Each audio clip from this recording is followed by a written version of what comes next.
கண்டென்ட்ல நம்ம ஆனல் ஃபிஷர் பத்தி தெரிஞ்சுக்க போறோம். ஆனல் ஃபிஷர்னா ஒன்றும் இல்லைங்க, ஆசன வாயில வரக்கூடிய வெடிப்பு.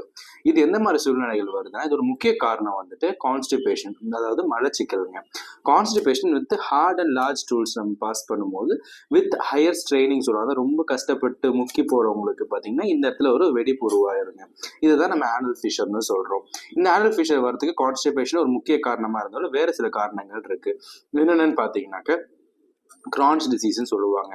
கிரான்ஸ் டிசீஸ்னால இன்ஃப்ளமேட்டரி பவல் டிசீஸ், அதாவது குடலோட உள்பகுதி எல்லாமே பார்த்தீங்கன்னாக்கா வீக்கம் வரைய ஆரம்பிக்கும். இந்த வீக்கம் வந்து நம்ம ஆசன வாயிலி வரும்போது ஆட்டோமேட்டிக்காக என்ன ஆகுதுன்னு பார்த்தீங்கன்னா ஒரு கொஞ்சம் சில குரானிக்கா கொஞ்சம் மாசங்கள் வருஷங்கள் ஆகும்போது ஆட்டோமேட்டிக்காக அந்த இடமும் ஒரு வெடிப்பு உண்டாக ஆரம்பிக்கும். இதுவுமே வந்துட்டு ஆனல் ஃபிஷருக்கு ஒரு முக்கிய காரணங்க. அடுத்தபடியாக பார்த்தீங்கன்னாக்க STD, sexually transmitted disease, HIV, syphilis இதுலேயும் கூட வரலாம். டியூபர்குலோசிஸ் பேஷண்ட்ஸ்க்குமே ஆனல் ஃபிஷர் ஈஸியாக வருவாங்க.